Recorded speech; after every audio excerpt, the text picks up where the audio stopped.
Viewers అందరికీ నమస్తే. మనం తెలంగాణ ఉద్యమ చరిత్రలోని ప్రాథమిక అంశాలపై పట్టు సాధించేటటువంటి పనిలో ఉన్నాం. మొన్నటి సెషన్లో మనం 1919 ముల్కీ నిర్వచనం వరకు వచ్చి ఆగిపోయాం, కానీ ముల్కీ నిర్వచనం కంప్లీట్ చేయలేదు. ఈ సెషన్లో ముల్కీ డెఫినేషన్ ఏంటి అని నేర్చుకుందాం. ఎందుకంటే తెలంగాణ ఉద్యమ చరిత్ర అసలు ప్రాబ్లం స్టార్ట్ అయిందే ముల్కీ దగ్గర నుంచి. లోకల్ వారికి స్థానికులకే ఉద్యోగాలు ఇవ్వాలనేటటువంటి ఒక బలమైన డిమాండ్తో ఈ యొక్క తెలంగాణ ఉద్యమ చరిత్ర యొక్క ప్రస్థానం మొదలైంది. ఓకే, సో ఇప్పుడు ఒకసారి చూద్దామండి. ఇంతకుముందు మనం 1892లో మనం ఇంతకుముందు చెప్పుకున్నాం కానూన్ చా ముబారక్ దీని గురించి చెప్పుకున్నా. కానూన్ cha Mubarak. So కానూన్ cha Mubarak it is an cabinet council. ఇది కానూన్ చా ముబారక్ ఎవరు? మీర్ మెహబూబ్ అలీ ఖాన్. 1892లో కానూన్ చా ముబారక్ అనేటటువంటిది న్యూ కాన్స్టిట్యూషన్. ఇదేంటంటే కొత్త రాజ్యాంగం, న్యూ కాన్స్టిట్యూషన్. ఎవరు తీసుకొచ్చారు? మీర్ మెహబూబ్ అలీ ఖాన్. రైట్. దాని తర్వాత ఆయన కుమారుడైనటువంటి ఉస్మాన్ అలీ ఖాన్ ఈయనేం చేశారు? కొత్తగా 1919లో ఈయన కూడా ఈ యొక్క కానూన్ చా ముబారక్ని ఆయన డిజాల్వ్ చేసేసి కొత్త ఎగ్జిక్యూటివ్ కౌన్సిల్ని తీసుకొద్దాం అనుకుంటున్నాడు. సో దాని పేరు ఏంటంటే బాబే హుకూమత్. ఇంతకుముందు సెషన్లో చెప్పుకున్నాం మనం బాబే Hukumat. Qanoon cha Mubarak new constitution. Then what is about Babe Hukumat? మరి బాబే హుకూమత్ అంటే ఏంటి? Babe Hukumat it is an executive council. Okay, so reforms in the administration అంటే నిజాములు పరిపాలించేటప్పుడు ఒక్కొక్క రాజు వచ్చేటప్పుడు కొన్ని రిఫార్మ్స్ తీసుకొస్తున్నారు. They are bringing certain reforms. So దాంట్లో ఒకటి కానూన్ cha Mubarak 1892, it's very important. తర్వాత మీర్ మెహబూబ్ అలీ ఖాన్ సన్ ఉస్మాన్ అలీ ఖాన్ 1919లో బాబే హుకూమత్ ఒక ఎగ్జిక్యూటివ్ కౌన్సిల్ని తీసుకురావడానికి ట్రై చేస్తున్నాడు. So to give advises on this Bab-e Hukumat, on executive council, సిఎన్ రాస్తున్నాను, advises on executive council. Bab-e హుకూమత్ని ఏర్పాటు చేయాలా లేదా? మరి బాబే హుకూమత్ ఏర్పాటు చేస్తే ఎలా ఉంటుంది అనే దాని మీద ఒక అడ్వైజరీ కమిటీ వేశారు. So that advisory committee was headed by Rai Bala Mukund. Very very important. Rai Bala Mukund చాలా చాలా ఇంపార్టెంట్ మిత్రులారా. రాయ్ బాలా ముకుంద్ అనేటటువంటి అంశం చాలా ఇంపార్టెంట్. ఎప్పుడు మనకి ప్రశ్నల్లో ఈయన పేరు రావచ్చు. రాయ్ బాలా ముకుంద్. Who was Rai Bala Mukund? రాయ్ బాలా ముకుంద్ ఎవరంటే డిగ్రీ పాస్ అయిన మొట్టమొదటి హిందువు. మన హైదరాబాద్లో డిగ్రీ పాస్ అయినటువంటి మొట్టమొదటి హిందువు. He passed from Madras university నుంచి ఆయన పాస్ కావడం జరిగింది. He appointed as A high court judge. ఈయనని నిజాం గారు హైకోర్టు జడ్జిగా కూడా అపాయింట్ చేశారు. It was like a celebration. ఈయన మన హిందువు, మనవాడు, మన ముల్కీ హైకోర్టుకి న్యాయమూర్తి అయ్యాడు అనేటటువంటి ఒక ఆనందహేళ మన హైదరాబాద్ సంస్థానంలో జరిగింది. సో ఇక్కడ మీకు అడగొచ్చు, బాబే హుకూమత్ ఆర్ ఎగ్జిక్యూటివ్ కౌన్సిల్ మీద అడ్వైజరీ కమిటీ ఎవరు హెడ్ చేశారు అంటే రాయ్ బాలా ముకుంద్ అనే వ్యక్తిని ఆయన కౌన్సిల్ ఎలా ఉంటుంది, ఎలా ఫ్రేమ్ చేయాలి, అడ్వైజెస్ అడిగారు. ఎందుకంటే బాగా చదువుకున్న వ్యక్తి కాబట్టి ఈయనని అడగడం జరిగింది. And he was appointed as a judge in 1908లోనే జడ్జ్ అయ్యాడు కాబట్టి very experienced. So that Osman Ali Khan was appointed Rai Bala Mukund as a advisory on Babe Hukumat. ఇవి ఇంతకుముందు బాబే హుకూమత్ అనేది మా టాపిక్ మనకు రాలేదు. బట్ కానూన్ చా ముబారక్, అదేవిధంగా మనకి ఎగ్జిక్యూటివ్ కౌన్సిల్ అనేది మనం ఇంతకుముందు డిస్కస్ చేసాం. చూద్దాం ఈ సెషన్లో. So 1919 Mulki Farmana. 1919 Mulki Farman very very very very important, చాలా ఇంపార్టెంట్. ఇది బేస్ ముల్కీకి డెఫినేషన్ ఇచ్చినటువంటి ఫర్మాన్ ఇది. ఇప్పటిదాకా చూద్దాం మనం 1868 Afzal ud Daula 1868 Afzal ud Daula he gave on orders to appoint Mulkis కదండి, అంటే ముల్కీలని అపాయింట్ చేయాలి అని మనకి అఫ్జల్ ఉద్దౌలా ఒక ఆర్డర్ పాస్ చేశారు. దాని తర్వాత 1888 మీర్ మెహబూబ్ అలీ ఖాన్. మరి మీర్ మెహబూబ్ అలీ ఖాన్ ఏం చేశారు? ఒక గెజెట్ తీసుకొచ్చారు. బట్ 1868లో ఆయన ఒక ఆర్డర్ పాస్ చేసిన 1888లో గెజెట్ ఇచ్చినా కూడా ముల్కీలకి ఎక్కడ కూడా ప్రిఫరెన్స్ దక్కలేదు. No Mulkis were appointed in the employment. అంటే ప్రభుత్వ ఉద్యోగాలలో ముల్కీలకు లోకల్ వాళ్ళకి ఎక్కువగా ప్రాధాన్యత ఇవ్వలేదు. అందువల్ల ఏం జరిగింది, 1919లో ముల్కీ మళ్ళొక ఫర్మానా ఇష్యూ చేయవలసిన అవసరం వచ్చింది. రైట్. 1919లో మీర్ ఉస్మాన్ అలీ ఖాన్ గారు కొత్తగా ఒక చట్టం తీసుకొచ్చారు, ఒక ఫర్మానా తీసుకొచ్చారు. ఇంకొక విషయం చెప్తాను. మనకి 1901లో మనకి మహారాజా కిషన్ ప్రసాద్, నేను చెప్పుకున్నాం మనం మహారాజా Kishan Prasad. When Maharaja Kishan Prasad became as a prime minister, he tried to implement Mulki rules very strictly. మన మొట్టమొదటి హిందూ ప్రైమ్ మినిస్టర్ మహారాజా కిషన్ ప్రసాద్ ప్రైమ్ మినిస్టర్ అయిన తర్వాత ముల్కీలని ఎంప్లాయ్మెంట్లో తీసుకోవాలి అని ట్రై చేశాడు. అంతేకాకుండా 1910 అనౌన్స్మెంట్ చాలా చాలా important. 1910 announcement by Mir Mehboob Ali Khan. MMAK అంటే మీర్ మెహబూబ్ అలీ ఖాన్ 1910లో ఒక అనౌన్స్మెంట్ చేశారు. ఎవరి వల్ల? మహారాజా కిషన్ ప్రసాద్ వల్ల. మహారాజా కిషన్ ప్రసాద్ యొక్క ఒత్తిడి ఫలితంగా మీర్ మెహబూబ్ అలీ ఖాన్ ఒక అనౌన్స్మెంట్ చేశారు. వాట్ వాజ్ దట్ అనౌన్స్మెంట్ ఏంటంటే, okay, all the non local employment to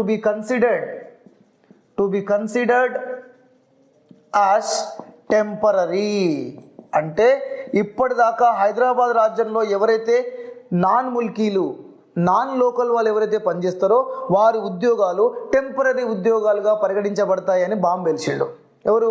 Mir Mehboob Ali Khan. So అప్పుడు నాన్ ముల్కీలు ఎవరైతే ఉన్నారో, గైర్ ముల్కీలు ఎవరైతే ఉన్నారో, మన హైదరాబాద్ వాళ్ళు కాని వారు ఎవరైతే ఉన్నారో వాళ్ళ గుండెల్లో రైలు పరిగెత్తాయి. చాలా భయపడిపోయారు. ఏంటి ఇలా జరిగింది ఏంటి అని అనుకున్నారు.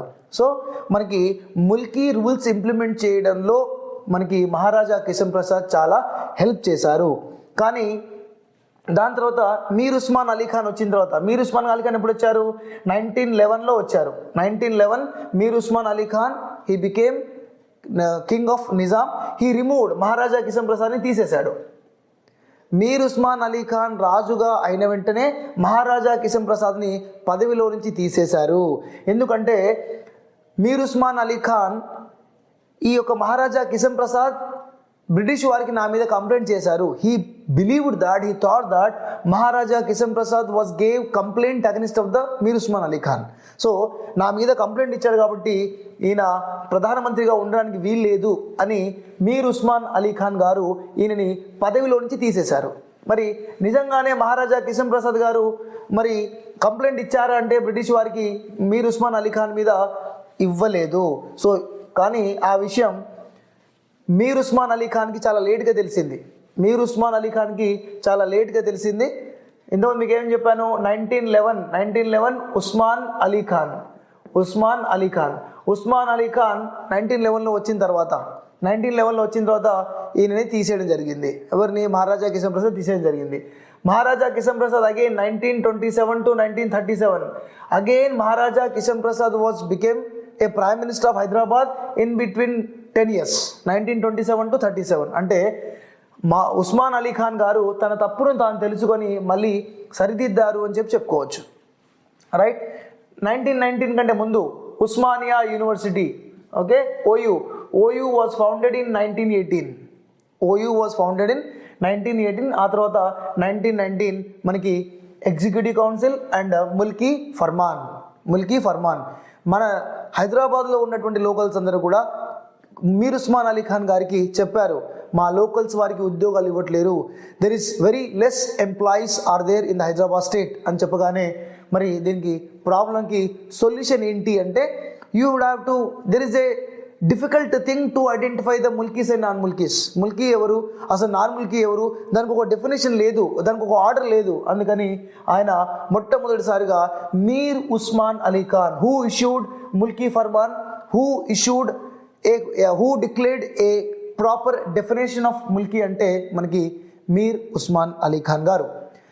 లాస్ట్ నిజాం అయినటువంటి మీర్ ఉస్మాన్ అలీ ఖాన్ అసలు ముల్కీ ఎవరు, నాన్ ముల్కీ ఎవరు, అసలు ముల్కీకి డెఫినేషన్ ఏంటి అనేది ఒక ఫర్మాన్ రిలీజ్ చేయడం జరిగింది. So as per this Farman చూద్దాం. As per this Farman first one number 1. So what is number 1? Number 1లో ఏ బి సి డి 4 ఉంటాయి ఫస్ట్ పాయింట్లో. So first point by birth అంటే తెలుగులో జన్మత అంటే బై బర్త్.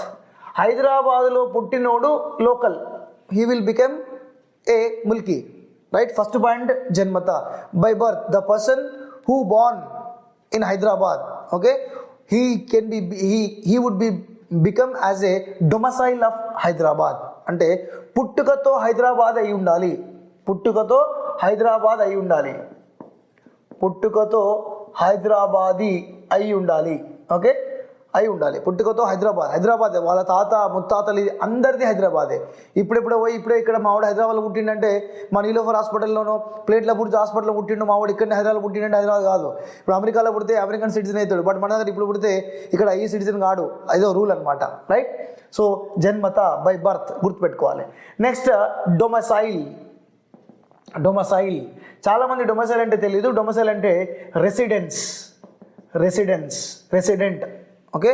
హైదరాబాద్ రెసిడెంట్ అయి ఉండాలి అంటే తెలుగులో నివాసి, హైదరాబాదు నివాసి అయి ఉండాలి. హైదరాబాద్లో ఎప్పటి నుంచో నివాసమై ఉన్నారు. హైదరాబాద్లో వీళ్ళు హైదరాబాద్ కాదు, బట్ ఎప్పటి నుంచో హైదరాబాద్లో నివాసం ఉంటున్నారు, సో దాన్ని డొమైసైల్ అంటారు లేదా రెసిడెంట్ అంటారు.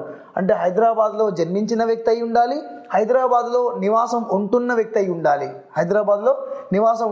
ఉండాలి, లేదా 15 years of service in government అంటే 15 సంవత్సరాల పాటు రాజ్యంలో ఉద్యోగం చేసి ఉండాలి. అంటే 15 years of service in government అంటే నిజాం రాజ్యంలో 15 సంవత్సరాల పాటు పనిచేసి ఈ 15 సంవత్సరాల తర్వాత ఈయన he will become as a Mulki.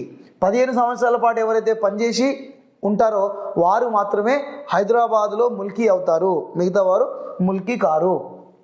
Next third one Mulkis wife Mulki. మరి ఫోర్త్ వన్లో ముల్కీస్ వైఫ్ అంటే ముల్కీని వివాహం చేసుకున్నటువంటి మహిళ ముల్కీ. అంటే ముల్కీ మ్యారేజ్ చేసుకుంటే ముల్కీ మహిళ అంటే లోకల్ అతన్ని పెళ్లి చేసుకుంటే వాళ్ళిద్దరు కూడా లోకల్ అవుతారు. సో ABCD అని నేను ఎందుకు రాశానంటే దీంట్లో ఏ అండ్ సి అనేది మనకి 1949 సివిల్ సర్వీసెస్ రెగ్యులేషన్ యాక్ట్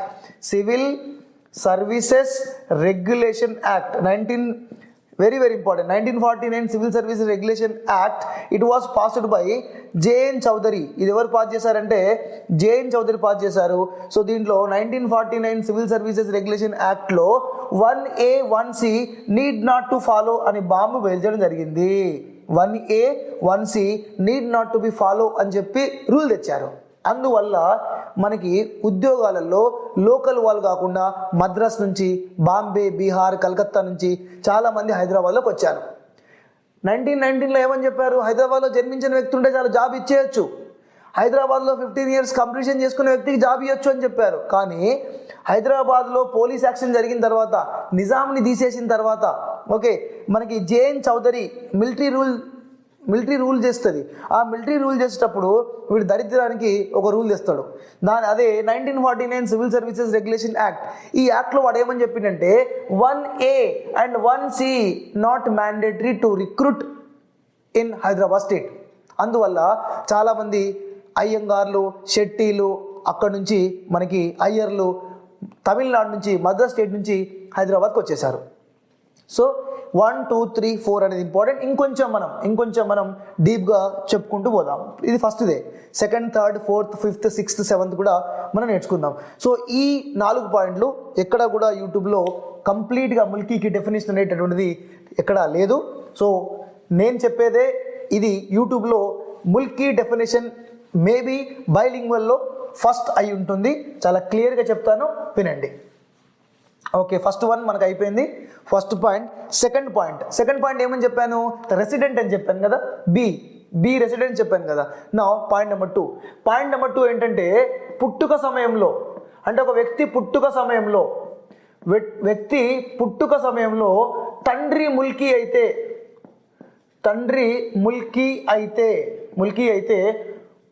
కుమారుడు కూడా ముల్కీ. అంటే కుమారుడు అంటే సంతానం, కుమారుడు కూడా ముల్కీ. సార్ కుమారుడైనా సార్, కూతురు కాదా అంటే సంతానం. అంటే ఒక వ్యక్తి పుట్టుక సమయంలో, వ్యక్తి అని రాసుకుందాం, వ్యక్తి పుట్టుక సమయంలో తండ్రి ముల్కీ అయితే కుమారుడు కూడా ముల్కీ. ఉదాహరణకి ఒక వ్యక్తి తనకి కొడుకు పుట్టేనాటికి తను ముల్కీ కాకపోయేసరికి కొడుకు కూడా ముల్కీ కాడు. Okay, when a person's family or wife giving birth to the kid, but the father was not a mulki, then the son also not a mulki. అర్థమైందా? ఫాదర్ సింపుల్గా గుర్తుపెట్టుకోవాలంటే తండ్రి ముల్కీ అయితే కొడుకు కూడా ముల్కీ అవుతాడు. ఓకేనా? నెక్స్ట్, సో సెకండ్ వన్ అయిపోయింది. So ఫస్ట్లో మనం ఏబిసిడి నేర్చుకున్నాం. ఇప్పుడు కొంచెం ఈ 15 years సర్వీస్ గురించి నేర్చుకుందాం. 15 years అని చెప్పుకున్నాం కదా. 15 years సర్వీస్ కంప్లీషన్ అంటే 15 సంవత్సరాల సర్వీసు పూర్తి చేసి ఉండాలి. And completion and an affidavit అంటే ఒక అఫిడవిట్ సమర్పించాలి. ఒక నోటరీ, లాయర్ దగ్గర నుంచి ఒక నోటరీ ఉంటుంది కదా. 15 years service completion and an affidavit to be submitted to not written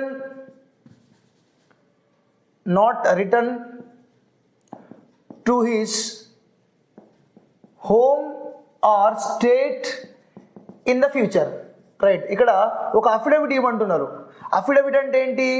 affidavit అంటే ఒక పత్రం, ఒక లెటర్. నేను ఫ్యూచర్లో మా రాష్ట్రానికి కానీ మేము పుట్టిన ప్రాంతానికి కానీ వెళ్ళము అనేటటువంటి ఒక అఫిడవిట్ ఇవ్వమంటున్నారు. ఎవరైతే 15 సంవత్సరాలు పూర్తి చేసుకుంటున్నారో, 15 సంవత్సరాల సర్వీసు పూర్తి చేసుకొని తన సొంత రాష్ట్రం లేదా తన సొంత రాష్ట్రం కానీ సొంత దేశం కానీ వెళ్ళను అని మెజిస్ట్రేటు ద్వారా, ఎవరి ద్వారా? నా ద్వారా మీ ద్వారా కాదు, మెజిస్ట్రేటు ద్వారా అఫిడవిట్ సమర్పించాలి. రైట్, అంటే సింపుల్గా 15 years కంప్లీట్ అయితే కాదు, 15 years కంప్లీట్ అయి ఉండాలి. అంతేకాకుండా నేను మళ్ళీ మా ఉత్తరప్రదేశో, మా మద్రాసో, మా బాంబేనో, మా బెంగాలో నేను పోను అని చెప్పి మెజిస్ట్రేట్ ద్వారా ఒక అఫిడవిట్ అనేది ఇవ్వాలి. And affidavit must be submitted to the candidates those who are completed their 15 years of service, and they have to be ensured that we will be not returned to our home or we will not return to our same domicile place or earlier place అనేది చెప్పగలగాలి. అది point number 3. So 1 అయిపోయింది, 2 అయిపోయింది, 3 అయిపోయింది, ఇప్పుడు 4. Okay, అర్థమవుతుంది అనుకుంటాను. 2 భాషలో చెప్తున్నాను, బైలింగ్వల్లో చెప్తున్నాను. సో తెలుగు మీడియం వాళ్ళకి ఇంగ్లీష్లో, ఇంగ్లీష్ మీడియం వాళ్ళకి తెలుగులో, ఇద్దరికి ఈజీగా ఉంటుంది. ఓకే, నాలుగోది దేని గురించి? ఇంతకుముందు మనం ఏమని చెప్పుకున్నాం? A birth, B resident, C 15 years, 4 D అంటే విమెన్ గురించి చెప్పుకున్నాం కదా. ఇది కూడా విమెన్ గురించే. 4th point is about the women. Fourth point అనేటటువంటిది విమెన్ గురించి ఏమేం జరిగింది. విమెన్ గురించి మరి విమెన్ అంటే she may born in Hyderabad but she may lose her domicile after the marry. అంటే ఒక మహిళ పుట్టింది హైదరాబాద్లో బట్ పెళ్లి చేసుకొని వేరే దగ్గరికి వెళ్ళిపోయింది అనుకోండి, అటువంటి ప్రాబ్లం రాకుండా ఉండడానికి మీర్ ఉస్మాన్ అలీ ఖాన్ గారు క్లియర్గా మెన్షన్ చేశారు. Okay, if a Mulki women marries Mulki not an issue. Mulki మహిళ ముల్కీని పెళ్లి చేసుకున్నది, హైదరాబాద్లో ఉంటున్నారు, అక్కడ ఇష్యూయే లేదు. Okay, so it is marries Mulki, no issue is no issue, అక్కడ ఎటువంటి ఇష్యూ లేదు. If a Mulki women marries non-mulki but she resided in Hyderabad then she is mulki. అంటే నాన్ ముల్కీని పెళ్లి చేసుకున్నది, నాన్ లోకల్ అతన్ని పెళ్లి చేసుకుంది కానీ హైదరాబాద్లో ఉంటుంది, అటువంటప్పుడు షీ విల్ బికేమ్ ముల్కీ, ఆమె మాత్రం Mulki, but not their kids. అర్థమైందండి? ఒక మహిళ మన హైదరాబాదే కానీ వేరే రాష్ట్రం అతన్ని పెళ్లి చేసుకున్నది, హైదరాబాద్ రాష్ట్రంలో ఉంటుంది, ఆ మహిళ మాత్రం ముల్కీ, వాళ్ళకు పుట్టేటటువంటి సంతానానికి మాత్రం ముల్కీ ఉండదు. సో ఇది ఈ పాయింట్ నెంబర్ 4లో చెప్తున్నారు. పాయింట్ నెంబర్ 4లో చెప్పేది అది. Next point number 5. If a Mulki woman married non-local left Hyderabad విడిచి వెళ్ళిపోయింది, left Hyderabad but due to death of her husband చనిపోయినా ఆర్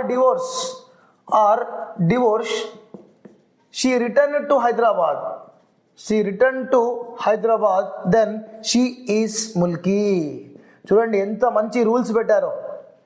మహిళ ముల్కీని పెళ్లి చేసుకుంటే ఇద్దరు ముల్కీ, నో ఇష్యూ, లొల్లే లేదు. మహిళ ముల్కీ కానీ వేరేటోని మ్యారేజ్ చేసుకుంది, హైదరాబాద్లో ఉంటున్నారు, తాను మాత్రం ముల్కీ, హస్బెండ్ ముల్కీ కాదు, కొడుకులు ముల్కీ కాదు.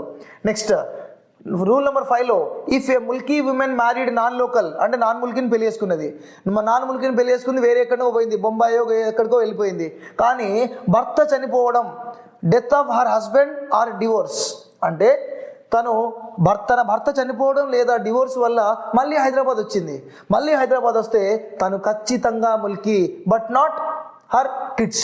గుర్తుపెట్టుకోండి, ఇక్కడ నేను రాయట్లేదు, తన పిల్లలు మాత్రం ముల్కీ కాదు. ఎందుకంటే మనకి స్టేట్మెంట్ క్వశ్చన్స్ ఇస్తారు, డైరెక్ట్ క్వశ్చన్స్ ఇవ్వడం మర్చిపోతున్నారు. గుర్తుపెట్టుకోండి, ముల్కీ గురించి మీకు క్లియర్గా తెలియకపోతే చిన్న వర్డ్తో మిమ్మల్ని కన్ఫ్యూజ్లో పడేస్తారు. మీరు దాంట్లో నుంచి బయటికి రాలేక ఊబిలో కూరుకుపోయినట్టు చేస్తారు.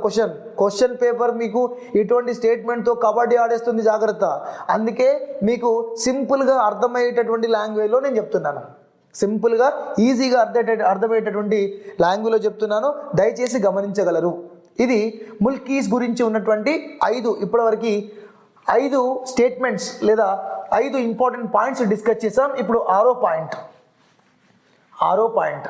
సరే, ఈ 6వ పాయింట్ ఏంటి అనేది చూద్దాం. మరి సార్ ముల్కీ అంటారు కదా, అసలు మనం అప్లికేషన్ ఎవరికి ఇవ్వాలి? To whom we have to submit the application.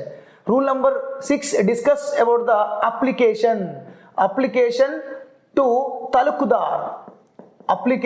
To తలుకుదార్. ముల్కీ సర్టిఫికేట్ కావాల్సిన వ్యక్తి ఎవరికి అప్లై చేయాలంట? తలుకుదార్కి అప్లై చేయాలి. అంటే ఈ తలుకుదార్నే కలెక్టర్ అంటారు. He can also called as collector. Those time Nizam కాలంలో తాలూకుదార్ అనే కలెక్టర్లు అనేవారు. సో అప్లికేషన్ ముల్కీ సర్టిఫికేట్ కావాలంటే మనకి ఎవరికి అప్లై చేయాలి? కలెక్టర్కి అప్లై చేయాలి. Next rule number 7 very very important. Rule number 7 కంటే ముందు రూల్ నెంబర్ 9 రాసుకుందాం. ఓకే, రూల్ నెంబర్ 9 రాసుకుందాం. రూల్ నెంబర్ 9 ఏమని చెప్తుందంటే, మనకి టీఎస్పీఎస్సీలో కానీ ఎస్ఎస్సీలో కానీ యూపీఎస్సీలో కానీ ఆన్లైన్లో అప్లై చేసేటప్పుడు ఒక టిక్ కనబడుతుంది, ఒక బాక్స్ కనబడుతుంది, దీన్ని టిక్ చేయాలి. ఓకే, ఇదేంటిది? Declaration. Yes, the information which have been provided by me it is all correct అని చెప్పి ఒక డిక్లరేషన్ ఉంటుంది కదా. So rule number 9 it is about the declaration. ఒక డిక్లరేషన్ ఉంటుంది, నేను సరైనటువంటి ఇన్ఫర్మేషన్ సమాచారం ఇచ్చాను. ఓకే, సో కాబట్టి declaration all information is true. All information is true. If not, ఒకవేళ కాకపోతే, if not person liable for punishment. అంటే ఇచ్చినటువంటి సమాచారం కనుక తప్పు సమాచారం అయితే, హైదరాబాద్లో జన్మించలేదు కానీ జన్మించిన చూపించిండు, హైదరాబాద్లో రెసిడెంట్ లేదు, రెసిడెంట్ చూపిస్తే ఏంటది ఏబిసి. ఈ ఏబిసిలో ఏదైతే తప్పు అయితే ఉంటుందో, ఏబిసిలో తప్పు అయితే ఉంటుందో, ఏబిసి, ఈ ఏబిసి అని చెప్పుకున్నాం కదా ఫస్ట్, 1A 1B 1C. ఈ ఏబిసిలో డి కాదు, మళ్ళీ గుర్తుపెట్టుకోండి, డి అంటే మళ్ళీ వేరే దగ్గరికి పోతుంది. సో కాబట్టి ఏబిసిలో ఏది తప్పైనా యాజ్ పర్ ద రూల్ ప్రకారం యూ విల్ బి పనిష్డ్. అంటే పనిష్మెంట్ గురించి ఇచ్చారు. Rule number 9 about is the punishment. Point number 8. What is about the point number 8? Point number 8, if your application is rejected,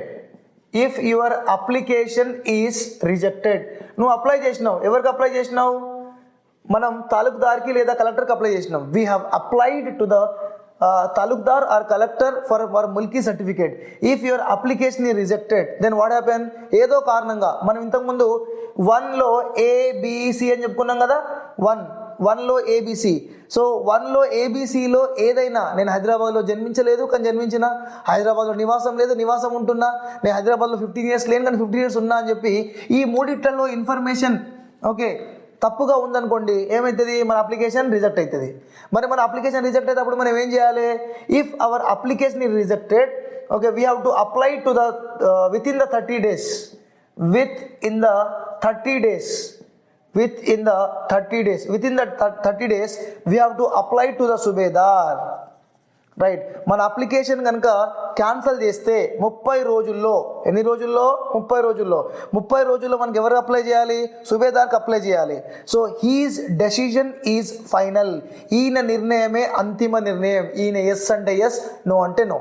right, so ఆరో number మనకి ఇక్కడ 6th number పాయింట్లో మనం ఏమని చెప్పుకున్నాం?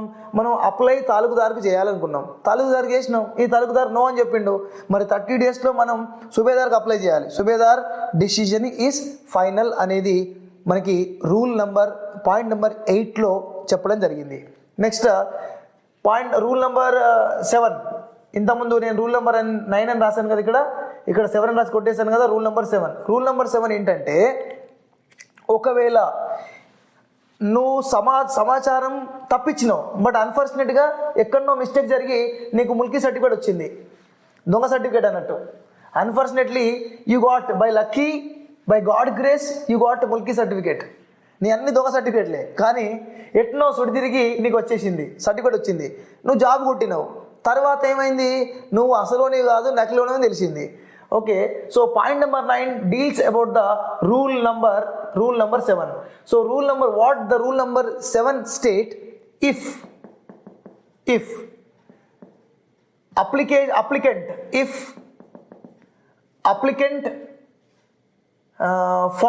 applicant found as non-local, అంటే అప్లికెంట్ అనే వ్యక్తి ఇన్ఫర్మేషన్ తప్పించిన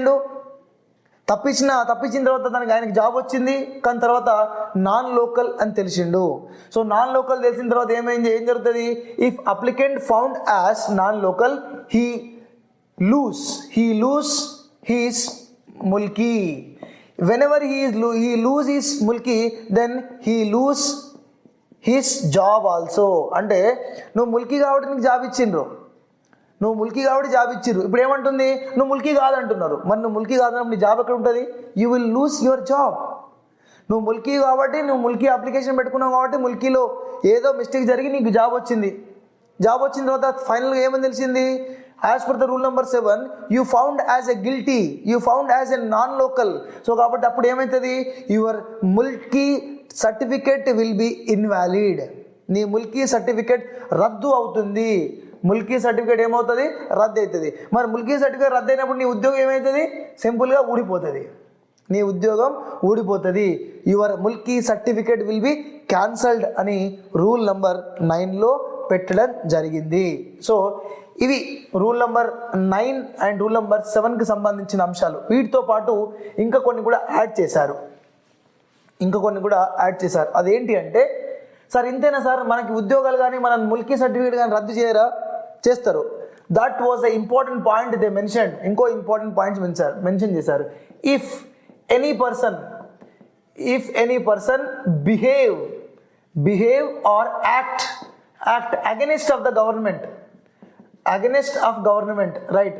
మీరు హైదరాబాద్ రాజ్యంలో ఉంటూ హైదరాబాద్ రాజును తిట్టడం, హైదరాబాద్ రాజ్యంలో కుట్ర చేయడం, హైదరాబాద్లో ఏదైనా కాన్స్పిరసీ చేయడం, ఓకే, అంటే you speak against of the government, you act against of the government, you do all against of the government, then your mulki certificate will be abolished or cancelled. అంటే ABC, ఇంతకుముందు మనం 1లో ABC ద్వారా నీకు Mulki certificate వచ్చింది. ఇప్పుడు ఒక person ఉన్నాడు, వీనికి ABC ద్వారా ఏదో ఏ ద్వారానో బి ద్వారానో సి ద్వారానో ముల్కీ సర్టిఫికేట్ వచ్చింది, కానీ he is acting against of the state, అంటే సెడిషన్, దేశద్రోహి, ఓకే, ప్రభుత్వ వ్యతిరేక కార్యకలాపాల్లో పాలు పంచుకోవడం, గవర్నమెంట్కి అగెనిస్ట్గా ఉండడం, ఈ గవర్నమెంట్ సీక్రెట్లు వేరే వాళ్ళకి చెప్పడం. ఇప్పుడు మన ఇండియాలో కూడా అంతే. If you are against our country, we will lose our citizenship. మనం మన గవర్నమెంట్కి అగెనిస్ట్గా ఉన్నాం అనుకోండి, మనం జైల్లో వేసేస్తారు, సెడిషన్ కింద వేస్తారు, దేశద్రోహ కేసు వేస్తారు. సో ఇది కూడా అంతే. ఎవరైనా person behave are act against of the government, then religious secrets of the government, he can be also lose his mulki అనేటటువంటి దాన్ని క్లియర్గా నిజాం గారు 1919లో ముల్కీ ఫర్మానా, దీనికే ముల్కీ నిర్వచనం అని కూడా అంటారు. ముల్కీ నిర్వచనం, దీన్నే ఇంగ్లీష్లో Mulki definition. Very very very very very very important, చాలా ఇంపార్టెంట్. ఈ ముల్కీలో మనకి ముల్కీలు ఎవరు, నాన్ ముల్కీలు ఎవరు అనేటటువంటిది తేల్చుకోకపోవడం వల్ల మళ్ళీ అంతేకాకుండా ఈ నాన్ ముల్కీలు కూడా ముల్కీ సర్టిఫికేట్ దొంగతనంగా తీసుకురావడం, ఫేక్ సర్టిఫికేట్ తీసుకురావడం, లంచాలు ఇచ్చి ఉద్యోగాల్లో ఉండడం వల్ల మనకి ఇక్కడ చాలా ఎక్కువ మంది వేరే వాళ్ళు ఉద్యోగాలు సంపాదించారు. ఇక్కడ ఉన్నటువంటి అసలు వారికి ఉద్యోగాలు రాకుండా పోయినాయి. అదే తర్వాతి కాలంలో 1952 ముల్కీ ఉద్యమం, చాలా చాలా ఇంపార్టెంట్. 1952 ముల్కీ ఉద్యమం. ఇప్పుడు మనం ఈ ముల్కీ ఉద్యమం ఎప్పుడు స్టార్ట్ అయింది? 1868 అఫ్జలుద్దౌలా టైం నుంచి, 1868 అఫ్జలుద్దౌలా టైం నుంచి 1952 ముల్కీ. ఈ ముల్కీ మూమెంట్ కాస్త ఎటుపోయింది? 1969 సపరేట్ తెలంగాణ ఉద్యమం, 1969 తెలంగాణ ఉద్యమం. ఇట్లా అంటే ఈ ముల్కీ మూమెంట్ నుంచి స్టార్ట్ అయింది, కాస్త తన దశలను మార్చుకుంటూ వేరే వేరే రూపాల్లో ఉద్యమంగా మారి మొత్తానికి తెలంగాణ సాధించుకునేదాకా వెళ్ళింది. సో ఇది విత్తు, ఇట్స్ ఇస్ సీడ్. ఇది ఖచ్చితంగా నేర్చుకోవాలి. I hope you understand what is Mulki, what is the definition of the mulki, what are the rules of the mulki, and what are the terms and conditions, and what is rule number 7 and rule number 9. మిత్రులారా, మనం point to point నేర్చుకుంటున్నాం, క్లియర్గా నేర్చుకుంటున్నాం, standard బుక్స్ని follow అవుతున్నాం, ఎక్కడ కూడా deviate అవ్వట్లేదు. మీరు కనుక సీరియస్గా ప్రిపరేషన్ స్టార్ట్ చేస్తే, you believe in our channel, you believe in me, definitely you will be succeed, you will not going to lose any single mark from this.